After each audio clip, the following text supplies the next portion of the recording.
This is the Dawg Pound. What a great show we've got planned for you this week.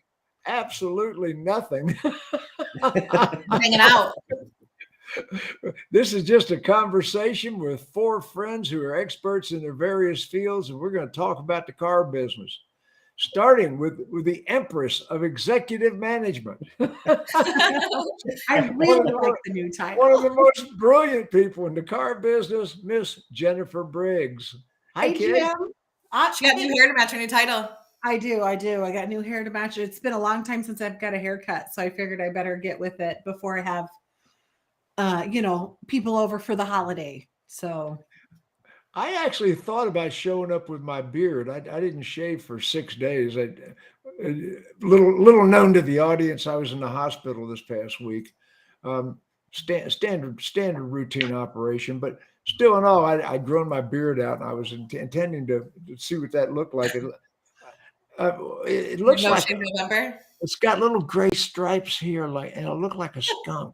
I did shave it off. Bobbie took a picture. I want to see what this looks like. I shaved it off for the show. And the Mad Russian, direct from Moscow, Max Zanan, Zach Manning, Max Zanan, hey, big guy. Hey, so I'm back. I'm in the country actually. Yeah. I can tell by the background. Right? I'm in Pennsylvania, guys. Yeah. Oh, Yeah, I'm we sorry. finally broadcast, and we are in the same time zone. You having lunch with John Fetterman? I mean, I would actually Pennsylvania. Hey, Max, your social media is looking really good lately. I'm very proud of you. Yeah, so believe it or not, I hired a company out of Ukraine, of all places. Ukraine? Why not? Good. It looks great. I got a wartime discount. Oh my goodness. Fantastic. And the queen of BDC. I mean, the woman who is the ultimate expert on all things internet marketing concerned, Bobbie Herron. It's such a big stage to walk onto. Thank you. Yeah. I like to think so, but people say if you're confident, you're cocky. So I got to keep it toned down sometimes. So thank you for not doing that. People say you're cocky. I don't get that. I have never been afflicted with humility. I am. I often say I am not in a competition with anybody else but myself, and I go out of my way to help anybody that I can. So I don't know what it is about society that thinks that when people typically I see it with women, but when people in general are confident about something they're doing in their skill set, it's easier as an outsider to go, oh, they're cocky, than to go, wow, I'd like to learn that too. So, failure's hard for some people. I'm going to tell you what, the four people on screen we are the best there is at what we do. I mean, there's a lot of people that do what I do and do a great job, do what I do. And there are a handful that do a great job. Yeah. But as far as I know, you're the best. You're the best of the best. There's not very many. I mean, on the BDC side of things, Bobbie, there are some other BDC trainers, but I think what Jim is saying, because again, from an executive operations dealer, principal, general manager, trainer, there's not a lot of people that do, end-to-end type training. Everybody seems to be a one-trick pony. So take it all. Compliment. I'm saying thank you. Max Zanan is the king of reinsurance. That's right.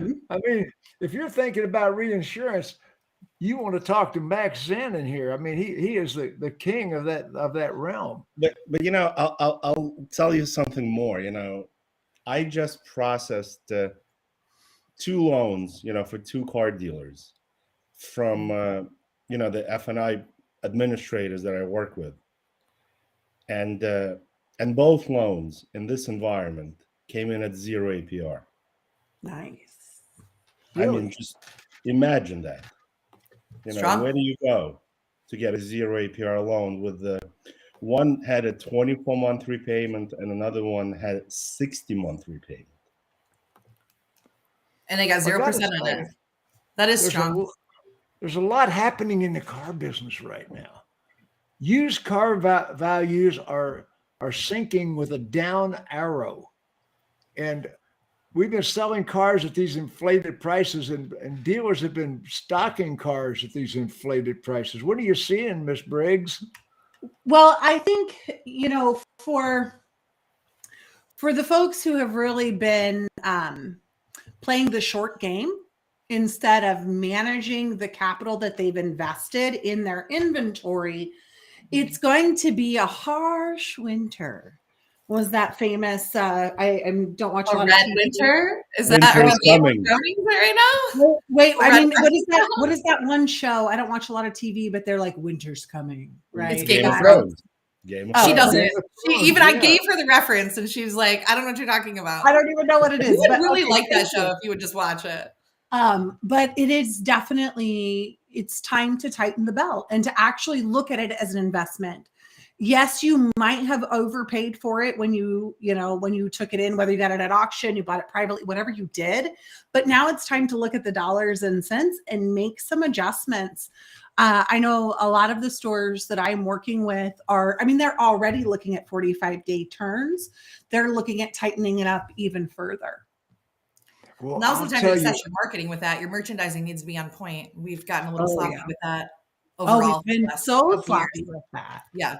well, Carvana just laid off another 1,500 employees.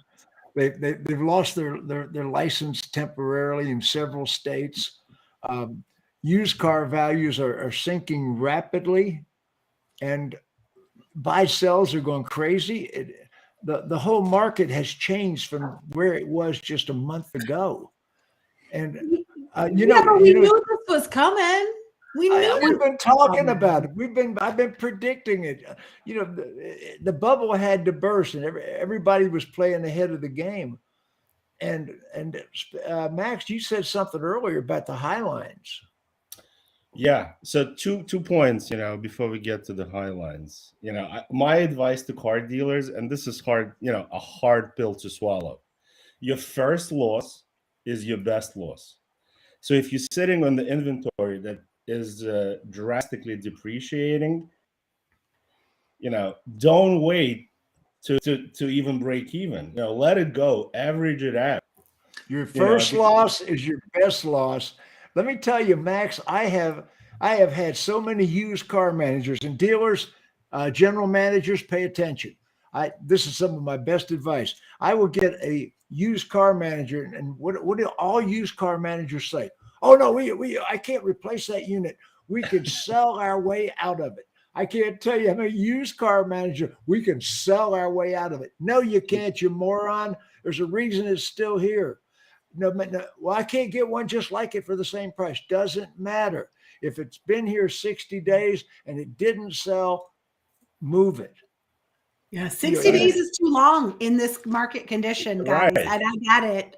If you are not managing this as an investment and trying to turn this investment and make sure that you're right-sided, because as the values go down, your cost isn't going to move, but your profit in the end. And this is what Max is saying by that your first loss is your best loss, because if you wait even another week, right, you might have another floor plan payment. You're going to have more, overhead. You're going to have this, you're going to have that, and the value is going to continue to go down. But I think it's really important right now to get into your data just to understand what are some of those core units that you typically turn within 2 to 3 weeks.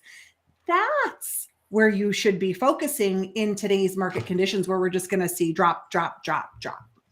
Yeah, Well, it's and not Jim, even- the Highline, Carvana and Highline Vroom. vehicles. Carvana This is and the real Vroom. day. Passionate.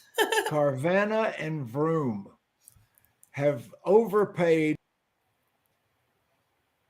I mean, their arm cramped, Oh yeah, I mean the Carvana and Vroom really severely overpaid for the inventory they've got, and now they got to unload it. They got to offload that inventory. And what's going to happen if Carvana goes under? Max, So right now, foresee? I am cheerleading. I'm cheerleading for Carvana and Vroom not to go under, because Why not? I am convinced if they will go under, they will drag used car values down even more. And Exactly. it's the dealers, the franchise dealers, the independent dealers that are going to suffer. The independent and the franchise dealers alike. Well, if they liquidate, how many units you think they would liquidate if they went under? Well, probably 20,000. That would be my guess. 20,000. Besides that, they will be Besides out that. of the buying market, direct from consumer. They'll be out of the overpaying market that was draining the values up. Well, so, but values are already going down. And in my opinion, right, those units are still going to be in the market. So yes, we're already seeing drops, and Carvana going out of business is going to have an impact, most certainly, but it's still the same number of units for sale. All we're talking about is a cost shift. But the buyers are not there, Jennifer. Everybody is so afraid of recession right now. And if recession, and I believe we're already in recession, to be real honest with you. I believe it's here. I think maybe it's because I'm just a roll up your sleeves, gritty car person from Michigan who's already been through a huge 2009. I definitely understand. I was in recessions before you were born. Listen, we're not talking about when we survived the great automotive recession of 2009. Right. But you know, yeah, I don't want to root for them to go under. I understand that like their business model is different. We don't agree with all of it, but we feel that the market gets what the market wants is all. The market gets what it wants, but we're talking about 1,500 people that just lost their jobs, and how many more? Which is nothing compared to what's coming on the tech side. But the leads that are coming on, at Facebook and at Twitter, Google. Twitter's only got 75 employees Twitter, right now. Right? Elon Musk is going to show that both Facebook and Google are so bloated with employees that I am expecting over 100,000 people between these two companies to be laid off in the next 90 days. All go somewhere.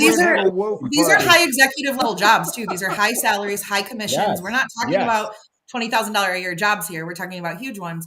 Here's my stance on this always, outside of my opinion on automotive, is that I don't believe that in order for me as a dealer or me as a business owner to take my share of the market, that somebody else has to fail for me to do it. And I recognize that the business model is frustrating, but the truth is, like, Carvana had an opportunity because we didn't listen to customers. We gave them an opportunity because we didn't listen. And now there are scary things coming. And it has been for a while. There's always something going on. We're always Bobbie, they never met the consumer satisfaction. That was mythology. What they really experienced didn't happen.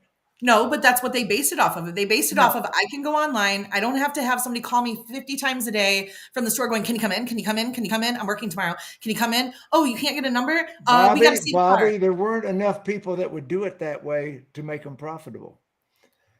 There are only certain people that will take a car, have it delivered at their home, buy it totally online. There's only so many people that will do that.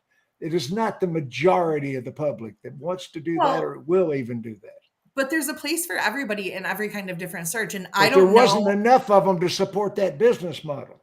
Well, but if you want to use that philosophy, then what about all the dealerships who are in buy sells right now because they didn't do their shit and they're not Carvana?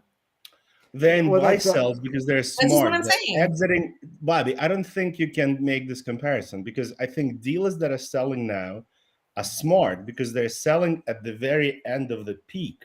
They know some of them when they look in the mirror, they know this run that we had the last 2 years will never repeat itself in their lifetime. And maybe we're never going to see 8,000 over sticker again. That's right.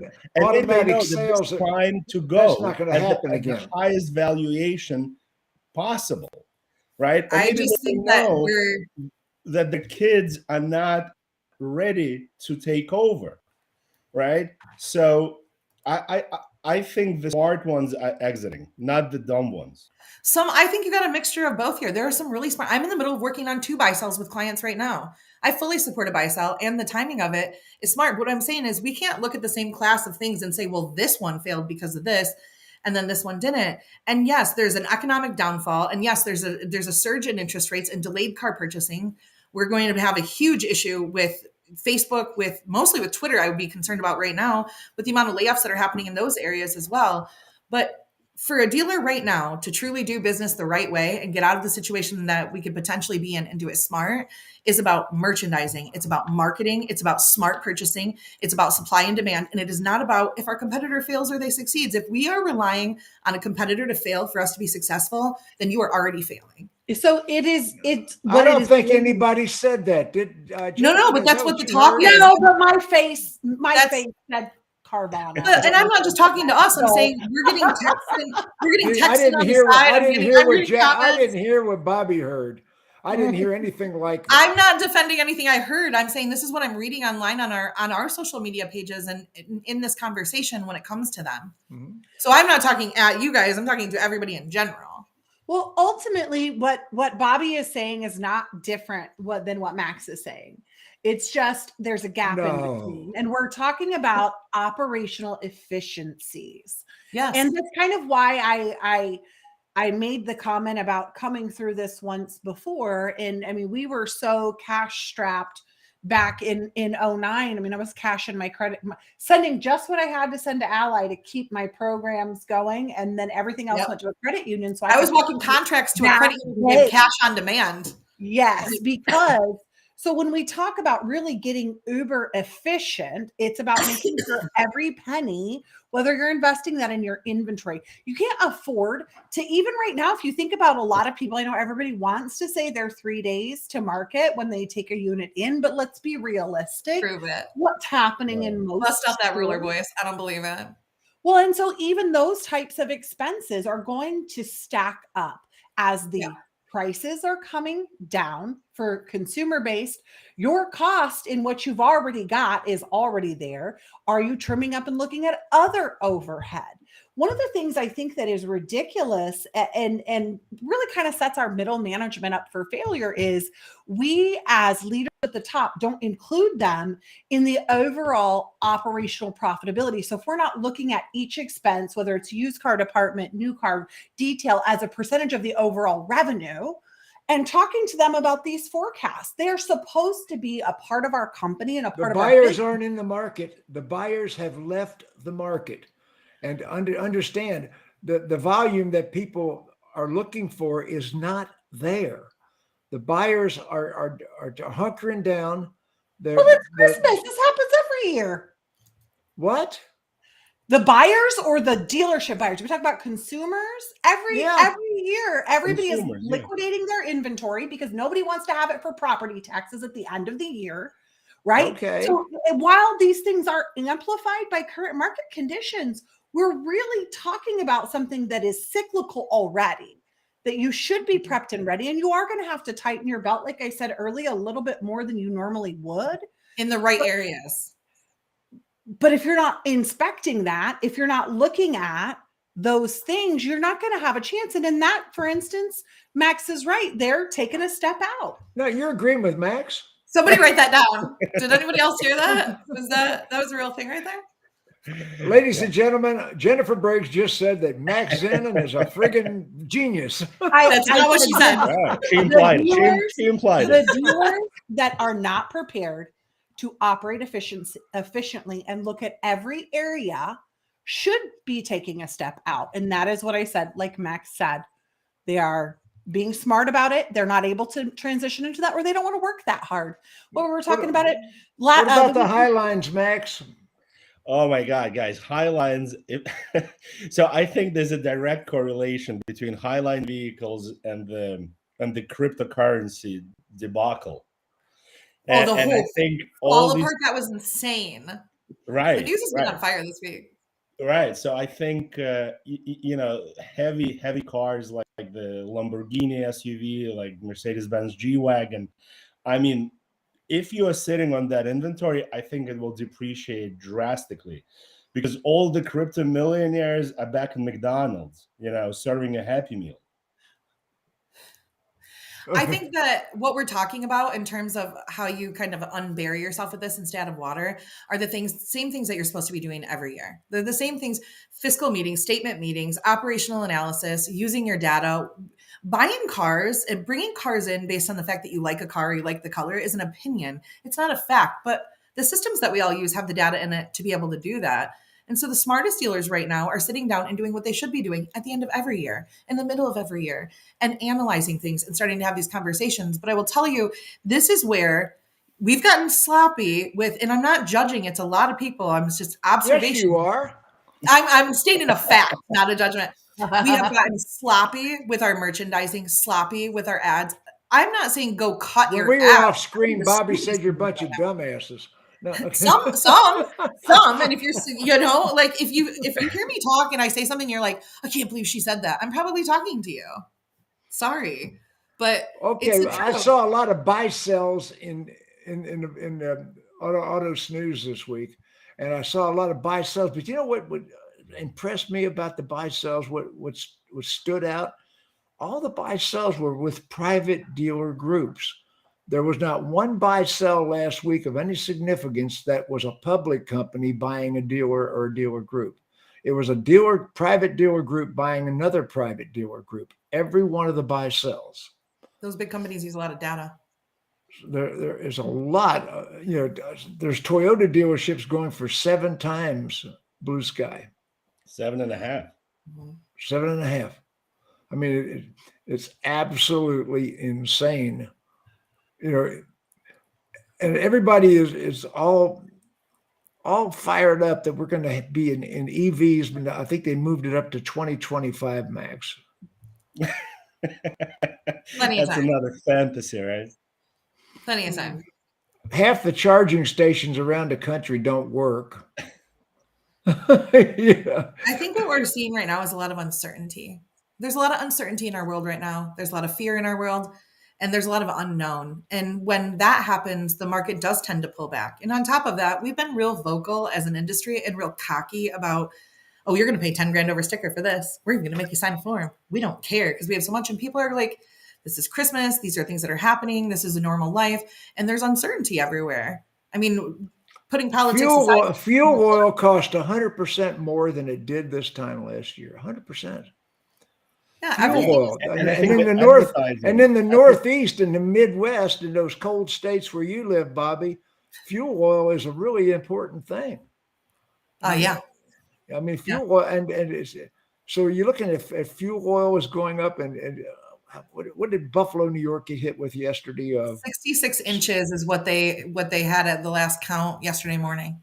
Yeah, I was talking to my friend Ben McDonald, who's a general manager of West Herr.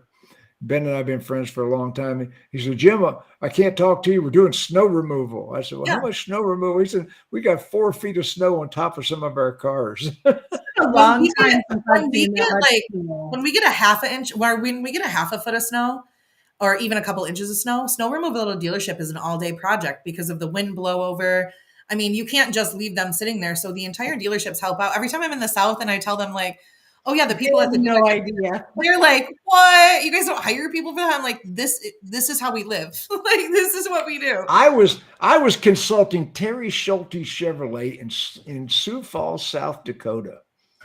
And I live in the South, grew up in the South. And it's kind of interesting. They were selling 1,500 cars a month. That's a lot in Sioux Falls, South Dakota. And this was my programs. I was so proud of myself, and I was proud of them. And Terry Schulte Chevrolet, and I think Rydell ended up buying them. But Terry Schulte Chevrolet, they were like mechanized when the snow hit.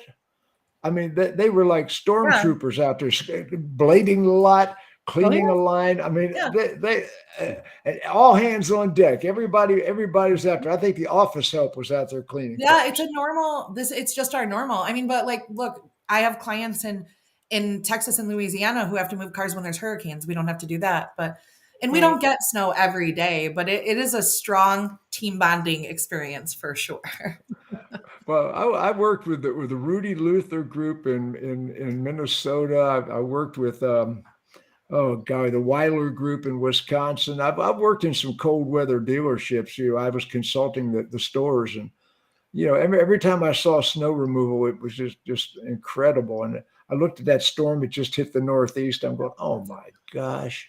That's so uncommon. That will be hard for them. They are landlocked in most areas. And the problem with that amount of snow is not removing it. It's where do you put it? It takes Right. days and days and days to melt. So they're landlocked and don't have places to make these giant snow piles. It's a very dangerous situation for them out there. And it's not common. I was at Terry Schulte Chevrolet, and one night while I was consulting the dealership, I decided to go to the casino. So here I am. There are walls 8 feet tall of snow on either side of the road. I mean, I'm driving through a tunnel of snow on either. So I get to the casino, and it's a Native American casino, and I get in there, and it's a real Indian dealing cards. I mean, braids, everything with feathers. I mean, there's a Native American, and I'm playing blackjack. He was paying me on 23, and he was trying to collect sometimes what I won. And it was such an amateur. I like that the snow takes you back to a bonding experience. But, I mean, maybe, 66 inches of snow is not normal for that area, but climate change, Evie, just saying, just dropping it out there. I worked with a lot of dealerships in Buffalo, like the Basil dealerships, the Gambino Ford. I worked with dealerships all over that market. I actually worked with the Southtown group. I've seen a lot of snow. Okay, well, let's talk about what's going on in the marketplace with dealers right now, looking at the prices going down. Max, how's that going to affect the dealers now that consumers are drawing back?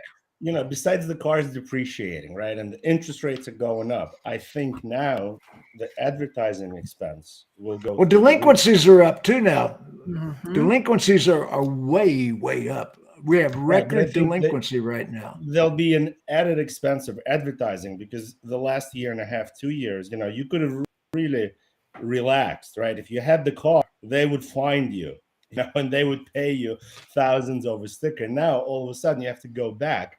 So I feel really good about advertising agencies that, took it on the chin, because dealers were canceling everything, right? Because they're like, listen, I don't need this. Nobody was advertising. Right. So at least this business is coming back.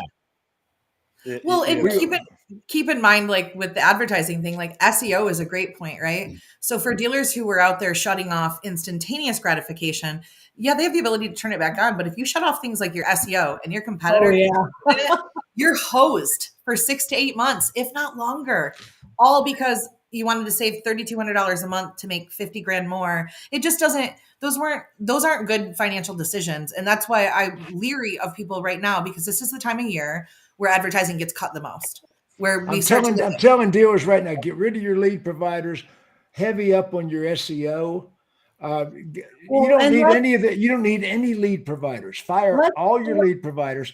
Get a good SEO company that knows what they're doing. Let's not forget there have been 3 changes, 1 major and 2 minor changes to the SERP result, Google's SERP. Right. Search engine results. Massive. So if you live under a rock like so many of us workaholics do, you might not have noticed some drastic changes to what shows up on that first page of Google search. Your local SEO is so important.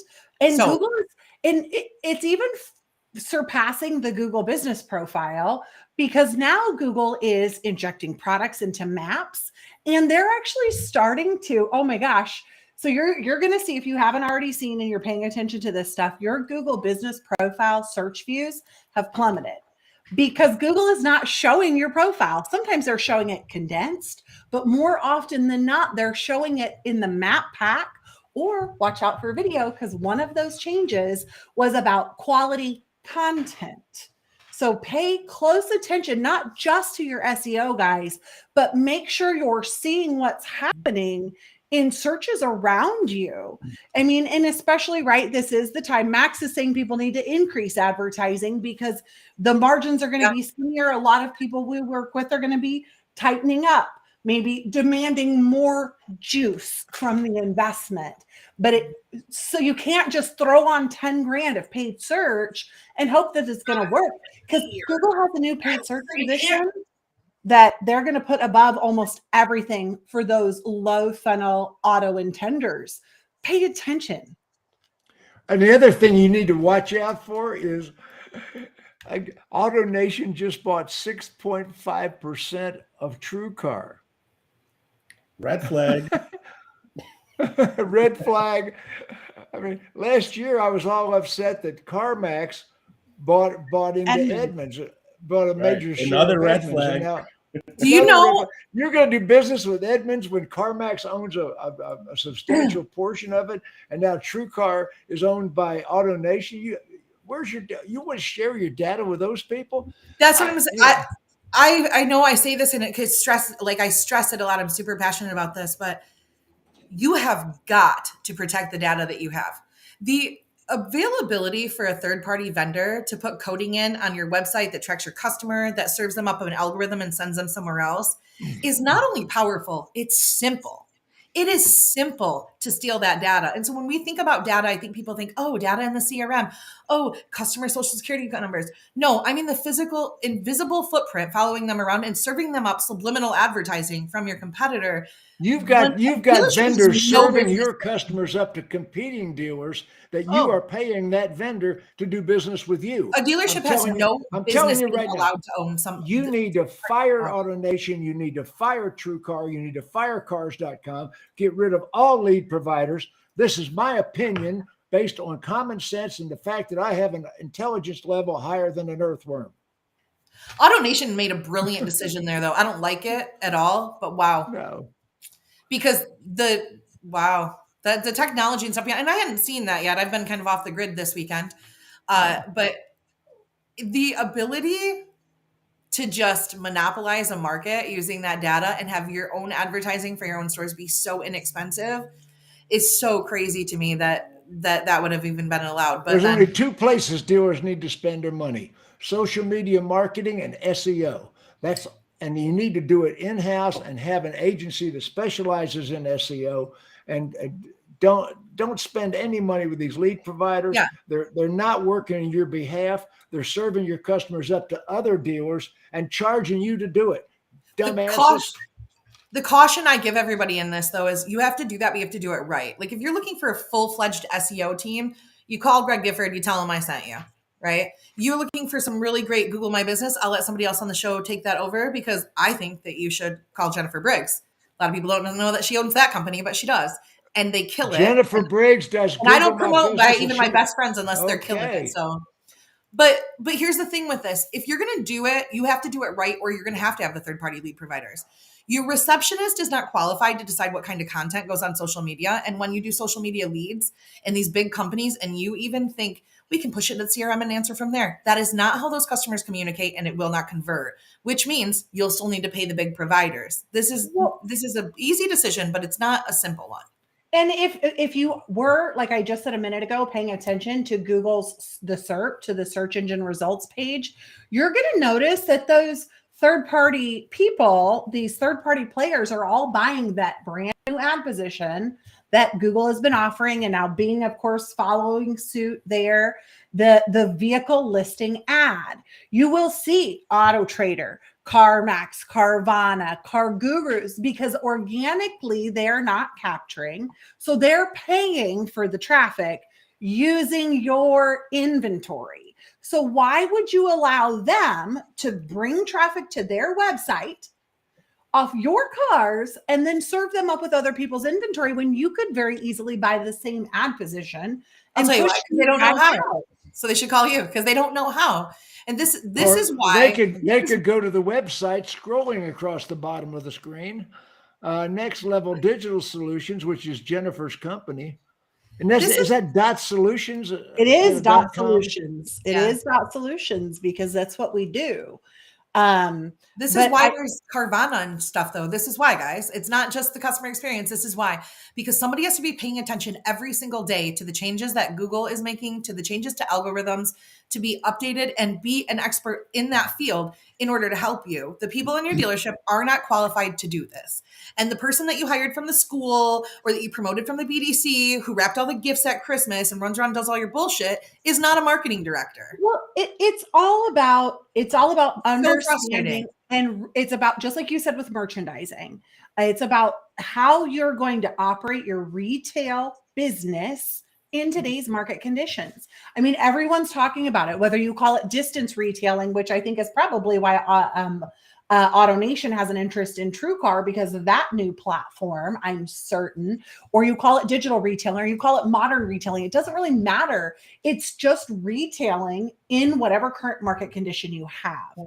And right now, and yes, Bobbie's point in the very beginning that we created and fueled this negative campaign because with Carvana and saying that we're bad, then so did TrueCar and so did Edmunds, and everybody said, right, dealers aren't going to operate in the way consumers want to. But you have to pay attention and then make sure you're ready to fill the need. Too often, we can't see the forest for the trees. And it's not like I'm the smartest person in the world. I'm just a very smart businesswoman who uses and analyzes all the data necessary to make the most beneficial, meaning largest ROI investments for my company, whether that's in inventory or advertising or staffing. Right now is a time, yes, we're going to push inventory so we don't have all those property taxes because we're paying attention to that expense, right? But what's the ROI on your training investment?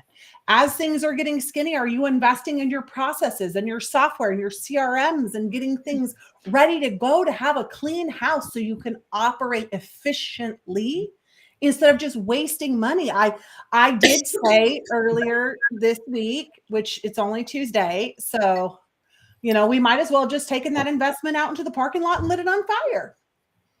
Well, one of the subjects we've been talking about for weeks now is the fact that the manufacturers are going to the agency model. I was interviewed by Simon Boket here, who is an English podcaster in the auto industry. And right now, Europe is on fire with the agency model. Australia, they're suing Cadillac. I forget how much money they're for the agency model. Mercedes. Yeah, lost my head. No, not Cadillac. Scratch that. It's Mercedes. I thought I missed the Australian dealers are suing Mercedes for how much is that lawsuit? 50 million, 100 million. I'd say it's a big number. Yeah. But anyway, for the agency model where they're divesting themselves of dealers selling direct to the public, December 6th. 2 p.m. Tuesday, Eastern time, 2 p.m., we're going to have 5 CEOs, 5 of them from state dealer associations, and some of them are suing Ford Motor Company for what they perceive to be illegally divesting the dealers and creating two corporations and getting around the franchise agreements. What do you think, Max? Oh, look at Max's face. He's ready to talk about that one. This is Max. I said, Max, I teed you up. You got a softball, Max. Hit it out of the park. Come on. I mean, listen, guys, I think the sooner the better. I think you mentioned 5 dealer associations. It should 50. I did 5. Yeah, it should be 50 dealer associations suing Ford, GM, and every other manufacturer. I could have had more. I only got 5 CEOs of dealer associations because the limitations on how many people I can have on the broadcast.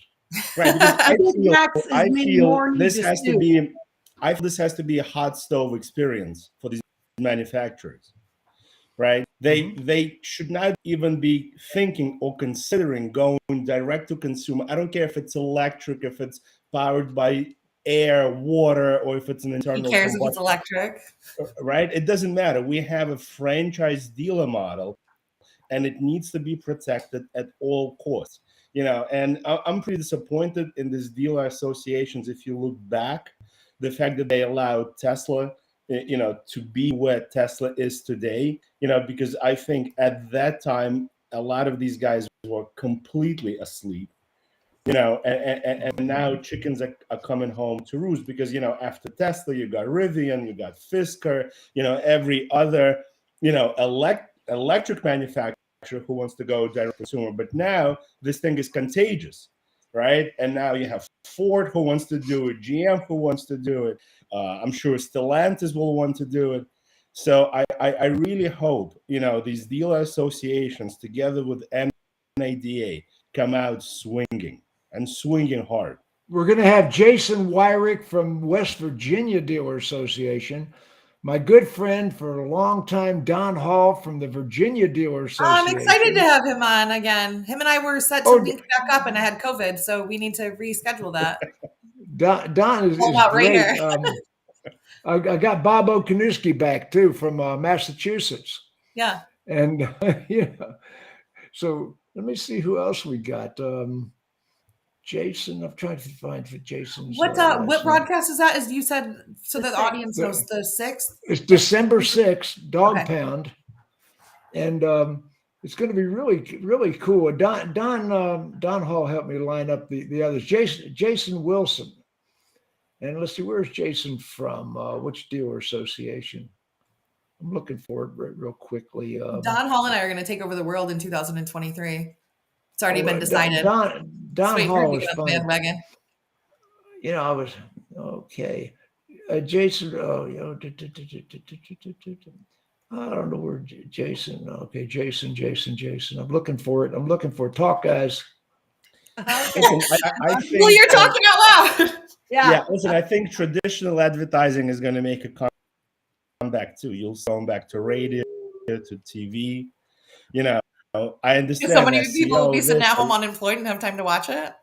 SEO that, but they will be going back. People will have to be considered. Oh, we got Marty Milstead from Mississippi. Marty Milstead from Mississippi. Yeah. Oh, that's the 5th. I was waiting for the 5th. Yeah. Mhm. 2 Jasons, a Bob. I think traditional advertising and digital advertising have a baby that lives in the middle, and it's things like Spotify. It's things like that. It's not necessarily like I don't even have cable, but I have Hulu. And every time I say to a dealership, they go, I want to do TV. Well, okay, well, here's like Hulu. There's these different things. No. Like cable. You want to be on at like 7 o'clock? Because there is a place for that. And in certain markets, but there's also an element of traditional that has gone digital that gets kind of lost in the balance. Yeah. But also another point I want to make is that, like you have 7 stages of grief. Right. So I think right now car dealers are in the first stage, which is shock and denial. Right. And when you shocked and then you're in denial, you tend to be confused. So the is paralyzed, right? So we have to wait for them, right? Because this is all in your head, right? So you have to wait for them to get to the second stage, right? Which is pain and guilt. Right. And then there's a blame game. Right. And then, they get to anger and bargaining. Right. This is all internal, guys, but they're all going through this. And, the point that I'm trying to make is that we have to wait for them to get to the last stage, which is acceptance. And once you accept it, right, then you can make rational decisions on advertising, on staffing, on pay plans. What are you advocating for dealers to go to therapy to get through this faster? No, I'm saying that you said recently we needed a therapist on the tribe. They're going through it. It's normal without even realizing. That's what I'm trying to say. No therapy can, speed up the process. Everybody goes at their own pace, but you will see when you speak to dealers that majority of them are in the first stage, which is shock and denial. I have not talked to anybody in denial. All the dealers I'm talking to know what's coming. They don't know how big or how bad, but they're prepping for it already. I don't know who you're talking to, Max. But Jennifer, when you sit on used car inventory, that's $10,000 to $15,000 upside down per unit. That's your living proof of denial. So look, there's a lot of dealers. There's a lot of dealers right there too. Right. That's my point. And here's part of it too, is like people, remember back in the day when we used to use brokers at a hardcore level, when we used to really exchange inventory all the way across the country. And then we kind of went like, brokers, we don't need them. This would be a good time for you if let's say you're in California and you have a Subaru on your lot and you're like, what do I do with that? About 5 states right now where the value is twice the amount that it is inside of yours. And we fear that networking, but people belong to 20 groups all over the country. And we have conversations like this.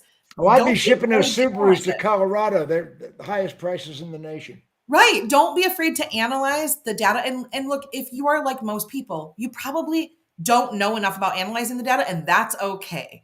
If you're a GM sitting in an office and you're like, I don't know how to do that, don't pretend you do. Reach out to somebody who does and be open to learning it. Because imagine if you took your superpower and one of our superpowers and you put them together. Be like, I don't know who the coolest superhero We need to is. get but Jason that's who Rice it is. back on this show.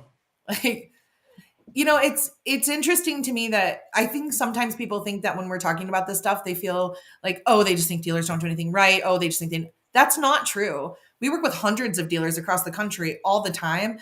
And the information that we have and what we're seeing, it's coming from people just like you. And I get it. I speak to 100 dealer principals a month. Now, most of that is on the keyboard. Yeah. I say I speak to them. Most of that is on the keyboard. I'm talking to them in chats, but I'm talking to 100 different dealer principals every single month, either on LinkedIn, Facebook, or they're contacting me directly. So you dealers out there, you got to understand, we're talking from experiential observation. Yeah. You see your little narrow window in your own market, but we're talking about what we see in many markets and what we hear from many dealers. You got a 20 group, I got a 100 group. Okay. Right. And that's, I think sometimes people are afraid that like, well, I don't want somebody to know that I don't know this, but that's just stunting your growth. That's weak, not asking for help. So we call things out on the show all the time, but you don't hear us calling out particular people for a lack of knowledge or for raising their hand and saying they want to learn something. That's not something you see any of this group doing, and you never will, right? We'll straight up call out a vendor in a hot second because that's what we do. But an individual who is saying, hey, I don't know this part, we're not going to do that. You might have an amazing skill set in one area and just not know this one thing, and it could cost you your business. And that is stupid. What else is happening in the market, Max? Listen, a lot of dealers got fat and lazy. It's going to be a hard lending for a lot of these guys. I agree with you, Max. I like how whenever we talk about people who are stupid, we never mention the girls. We're like, all these guys, you're right. Right. Out there, women dealers, principals. I don't know any of them that's not doing it. I just looked at my hard copy. I want to say this, that this is the time, guys, for dealers to really rely on their finance managers. Because during the last 2 years, nothing really changed in F&I. Meaning, F&I profit didn't increase the way front-end profit increased, right? We weren't selling, vehicle service contracts for $5,000 over stickers, right? So now you have these best, like Jim says, the best trained, best closers in your building. And if you're not going to utilize them now, then just on you, because people that got fat and lazy are at the front end of the showroom, not at the back end of the showroom. The banks have tightened up because delinquencies are up. You better have an F&I manager that knows how to hang paper. Right. If you can't hang paper, you can't sell anything because delinquencies are up, credit scores are going down. And with all these layoffs across the board, it's just going to get worse. And there's people out there that have been drunk on free money, and the free money isn't out there anymore. So all of a sudden, credit scores are plummeting with delinquencies going up. I know a number of the banks have tightened up. I think Wells Fargo, one of the dealers was saying Wells Fargo isn't buying quite as strong as they were, a couple of months ago. A lot of banks have tightened up. Your people have gotten really weak on getting down payments. You better be able to get down payments. And I don't care if you're an A to Z dealership or your traditional manager desking dealership, doesn't matter to me. Your people are going to have to be a lot better than they were. And you're going to have to get back to the basics of how to sell a car. Jennifer? Well, I'm just sitting here. I'm like, I don't know how many times on this show I can say cutting corners cuts gross. And when we talk about efficiencies, it's about making sure you have everything in place. Everybody knows the process and we don't skip steps.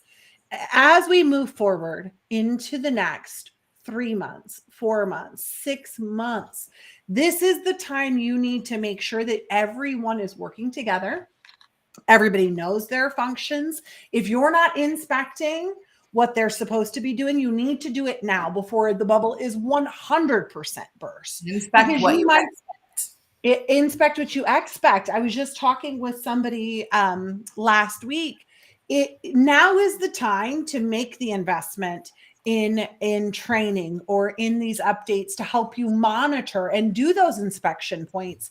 It's so hard to take a step back and try to see where you're leaking. If you don't do it now, you will be hemorrhaging later. So take that time, and especially, right, if you're trying to offset some of these great profits and gains, make those investments, do it now. Everybody does, right? I mean, this is just general business, advice. If you're going to invest in a new software system, ink it now, right? Get that in your 2022. Then when things are slow in the first quarter, that's when you train everyone on it. That's when you do those things on it, and you can start getting more and more efficient with your business. Well, I don't know who is going to be best suited to make sure every single department manager, I mean, I know who it's supposed to be, ultimately, the very top, right? Make sure all of your managers know their job and they're holding their people accountable. So often we talk about the bottom tier, the masses in the dealership, but where we see those profitability leaks is when your managers don't know what you need them to do. So let's take a good hard look at that. Well, and if you're a dealer, like now would be a great time to, and most people will say they know this, but maybe you don't. Now would be a great time to assess that bulk of money that you made this year, what education credits are available for tax purposes, and to potentially invest in those now with the activity happening first quarter, second quarter. Because I have a lot of dealerships that I work with that have significantly increased their gross this year and what they're going to net out. And sure, they've got great accountants and that's fine. But if you're not talking to that accountant about educational credits for your team right now, you should be. It's a good perk and it's a good incentive and it will help you financially this year. Right? Charitable contributions, people. Let's be good humans. Be a good human. Listen to you. It's my favorite thing. You have to be a good human. And okay, you're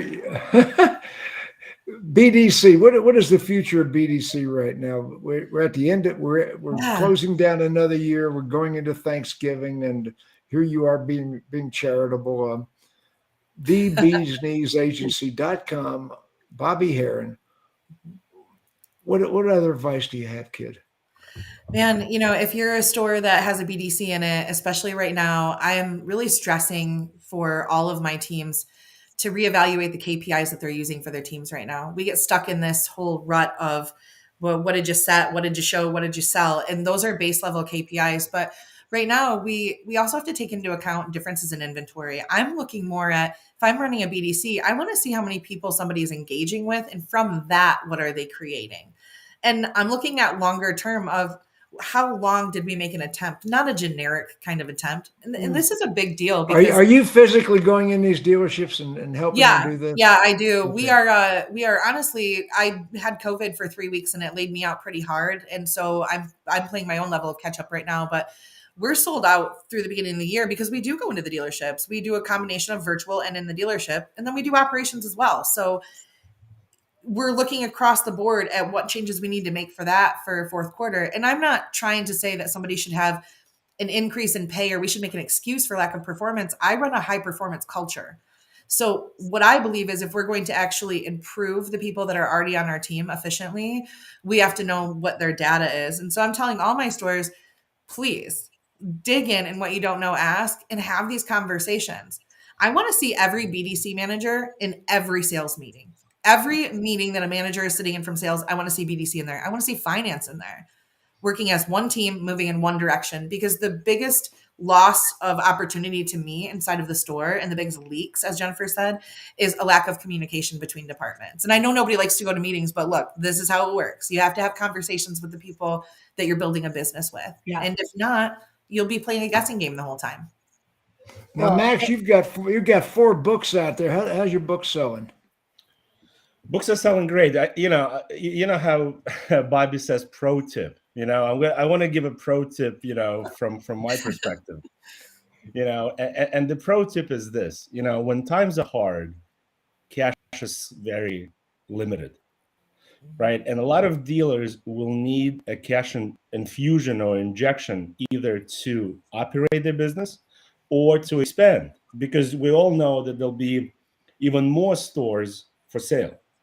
So if you're serious, about getting access to cheap money, I would really speak to your F&I providers and see if they can get this done for you.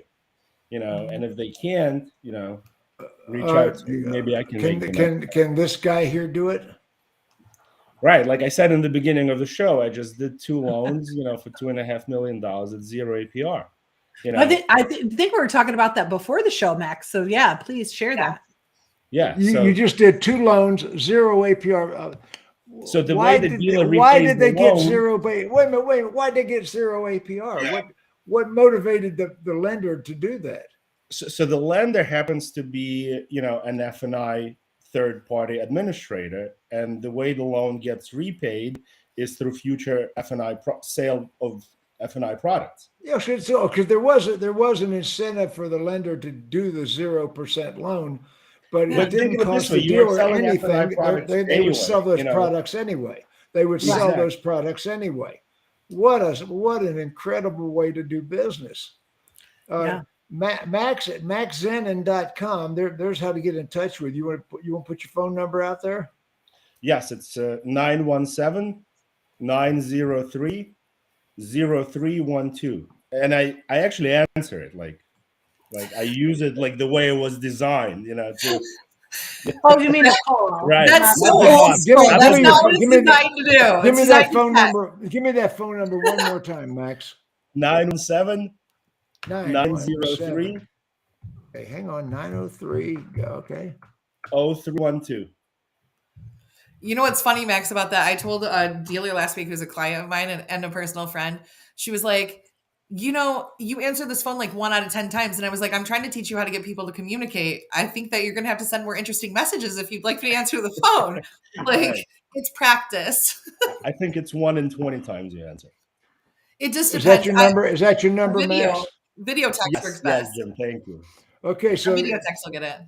You arranged 2 0% loans for dealers on how much money? $2.5 million. $2.5 million.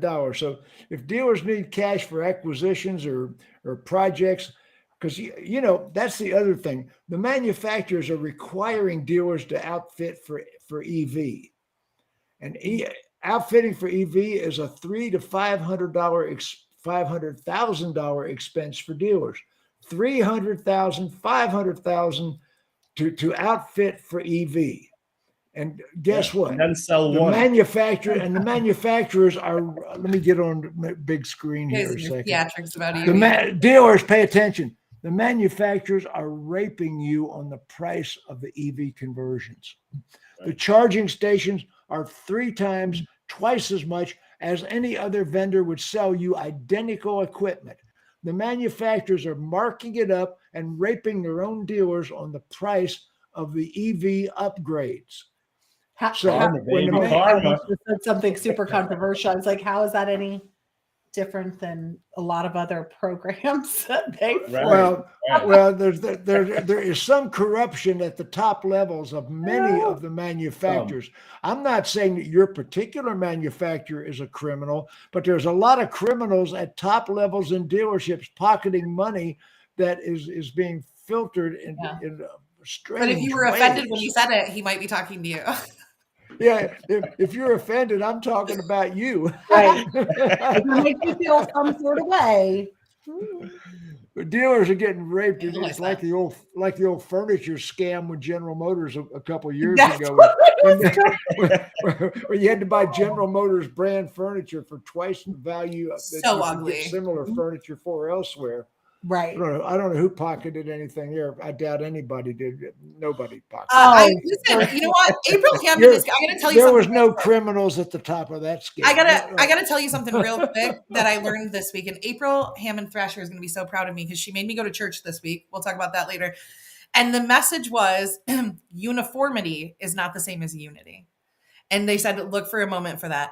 Being uniform is not the same as unity, and unity is a much more prosperous road to take. So that furniture was to make everybody look uniform. Anybody wants a free 0% loan? There's Max's number. I'm taking it off the screen in a second. Okay, ladies and gentlemen, this has been really a fun dog pound because we didn't have a subject. We just talked. This is a conversation between friends. This is what it looks like when we hang out, guys. It is actually. Yeah. This is just us hanging out. This is what we talk about when you're not around. It is. Yeah, And, with a few more adjectives. Oh, a lot more adjectives. We don't. I curse a lot off air. We don't curse on the dog pound. If you noticed, you said Bobbie will slip one in every once in a while. Just the A word or the S word. It's not allowed, but it be definitely never the F word. Never one time. I learned that. Oh lesson. my gosh. Anyway, that's Fuster Cluck. Okay. Okay, ladies and gentlemen, wave goodbye to the audience. What a fun